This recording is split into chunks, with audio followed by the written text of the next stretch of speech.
Ono što treba reći za Zvonka, što svi zvate, on je zaista uradio neverovatan posao za našu kulturu, pre svega što je od zaborava sakupio toliko veliki broj pesama.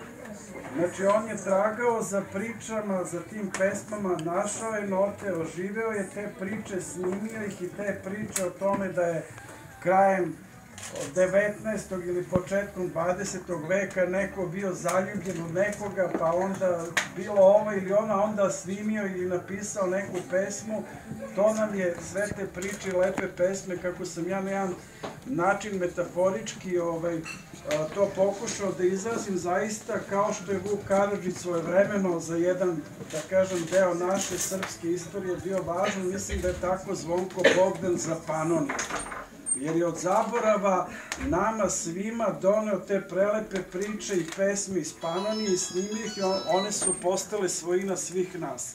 A ono što je još važnije, znači uz taj deo, da ga nazovem Vukovskog posla, pošto se evo ja zovem Vuk, Zvonko je sam kao autor napravio bar 30-ak fenomenalnih pesama koje svi danas od Oj ej Salaši pa do ovih tamburaši to najbolje prate, napravio toliko svojih autorskih pesama koje se već danas prepoznaju kao narodne, iako su Zvonkove.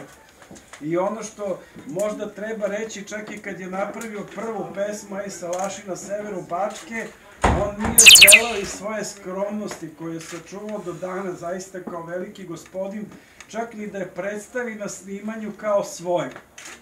Tek je Janika Balaš rekao, pa nemoj reći da je ovo narodno, ja znam sve narodne panonske pesme, ova ne postoji.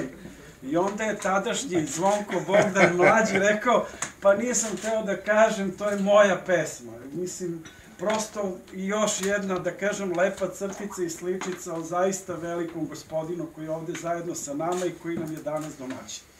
Znači, evo on nešto će vam reći, nešto odsvirati, a posle će biti na raspolaganju svima vama. Ja vas od srca pozdravljam, drago mi je da nisam ja morao putovati 200 km, nego ste vi došli. Mi smo vas rado dočekali, zahvaljujući ovim momcima koji su tu.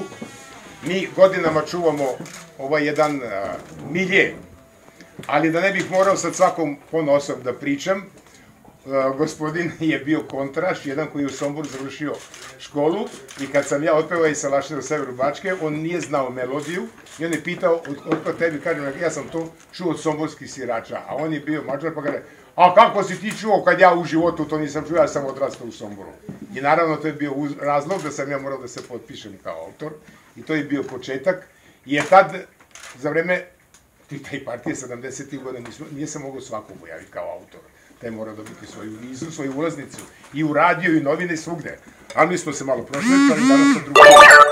Trebalo mi je 30 godina da pokupim ovaj materijal, iako sam ja samouk, ja nisam učio, nego od privatnog profesora sam učio note, pa malo harmoniju, i trebalo mi je 30 godina da sakupim repertoar kojim baratam.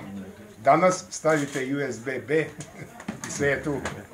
I ono što treba reći, ja mislim da je važno, znači svaka pesma Zvonka Bogdana je istinita, ona je o konkretnim ljudima, o konkretnim životima i vremenu, i iza nje je uvek jedna konkretna priča, nisu, ali o tome...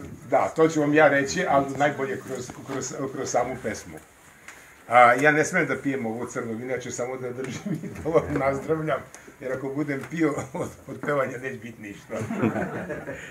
Šalim se. Eto, toliko, drago mi da vas toliko ima, ako vam bude malo toplo, mi ćemo ovo da otvorimo. Ja vam stojim na raspolaganju ovako.